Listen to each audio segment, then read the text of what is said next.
विभीषण जी। जी हाँ दोस्तों, यह घटना अयोध्या नगरी की है जो हाल फिलहाल ही हुई है। पिछले कुछ दिनों से हम सभी यह सुनते आ रहे हैं कि जब से राम मंदिर उद्घाटन का कार्य जितना समीप आ रहा है, वैसे वैसे ही एक से घटनाएं भी सामने आ रहे हैं। जिसमें सर्वप्रथम गिद्धों की झुंड की घटना सामने आई थी, उसके बाद वानरों के झुंड की, और उसके बाद भालू के झुंड की घटना हमारे सामने आई थी। परंतु अब जो घटना सामने आई है वह बहुत ही अविश्वसनीय है, क्योंकि 8 चिरंजीवियों में से एक चिरंजीवी रावण के सगे भाई विभीषण जी अयोध्या में प्रकट हो चुके हैं।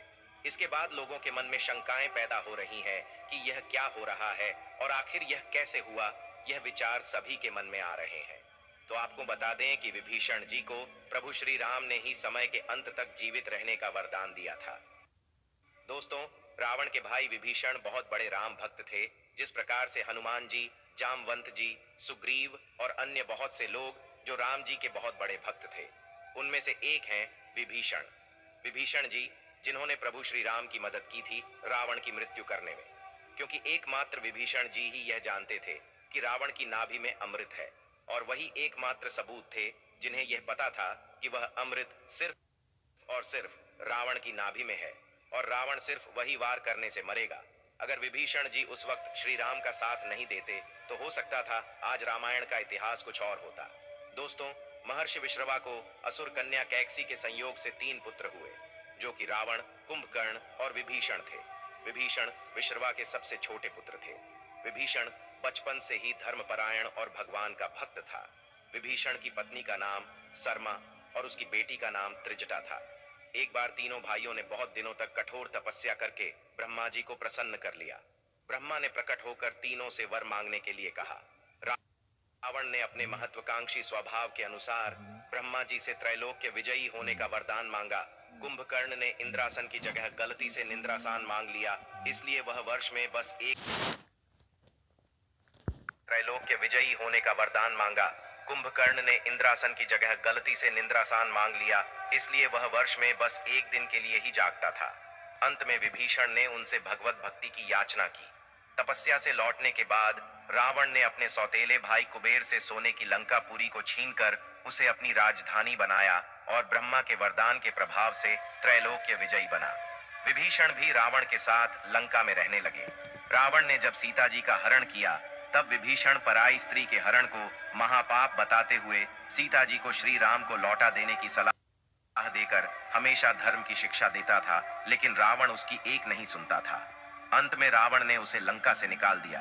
दोस्तों, जब हनुमान जी सीता की खोज करते हुए लंका में आए, उन्होंने श्री राम नाम से अंकित विभीषण का घर देखा। घर के चारों ओर तुलसी के वृक्ष लगे हुए थे। सूर्योदय के पूर्व का समय था। उसी समय श्री राम नाम का स्मरण करते हुए विभीषण जी की निद्रा भंग हुई। राक्षसों के नगर में श्री राम भक्त को देखकर हनुमान जी को आश्चर्य हुआ। 2 राम भक्तों का परस्पर मिलन हुआ। हनुमान जी ने उनसे पता पूछकर अशोक वाटिका में माता सीता का दर्शन किया। जब हनुमान जी लंका का दहन कर रहे थे, तब उन्होंने अशोक वाटिका को इसलिए नहीं जलाया क्योंकि वहां सीता जी को रखा गया था। दूसरी ओर उन्होंने विभीषण का भवन इसलिए नहीं जलाया क्योंकि विभीषण के भवन के द्वार पर तुलसी का पौधा लगा था। भगवान विष्णु का पावन चिन्ह शंख, चक्र और गदा भी बना हुआ था। सबसे सुखद तो यह कि उनके घर के ऊपर राम नाम अंकित था। यह देखकर हनुमान जी ने उनके भवन और मंदिर को नहीं जलाया। रावण के निकाले जाने के बाद विभीषण के पास और कोई चारा नहीं था। वे प्रभु श्री राम की शरण में चले गए। वे चाहते थे कि निर्दोष लंकावासी न मारे जाएं और लंका में न्याय का राज्य स्थापित हो। विभीषण के शरण याचना करने पर सुग्रीव ने श्री राम से उसे शत्रु का भाई व दुष्ट बताकर उनके प्रति आशंका प्रकट की और उसे पकड़कर दंड देने का सुझाव दिया। हनुमान जी ने उन्हें दुष्ट की बजाय शिष्ट बताकर शरणागति देने की वकालत की। इस पर श्री राम जी ने विभीषण को शरणागति न देने के सुग्रीव के प्रस्ताव को अनुचित बताया और हनुमान जी से कहा कि आपका विभीषण को शरण देना तो ठीक है, किंतु उसे शिष्ट समझना ठीक नहीं है। इस पर श्री हनुमान जी ने कहा कि तुम लोग विभीषण को ही देखकर अपना विचार प्रकट कर रहे हो, मेरी ओर से भी तो देखो, मैं क्यों और क्या चाहता हूँ।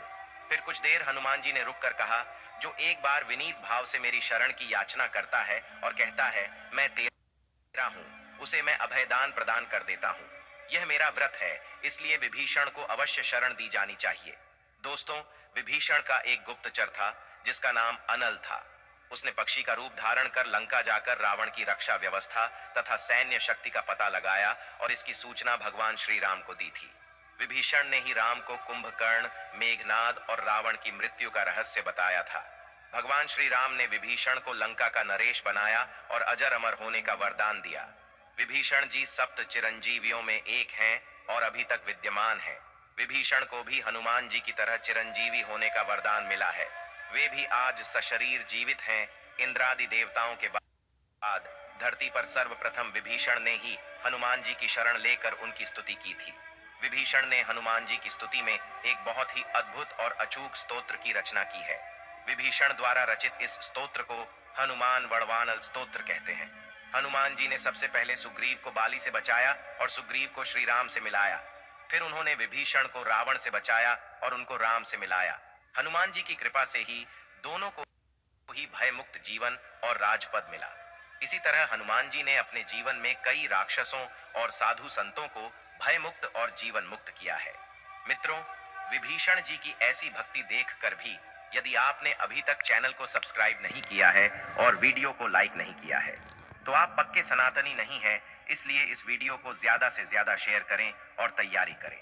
आने वाली 22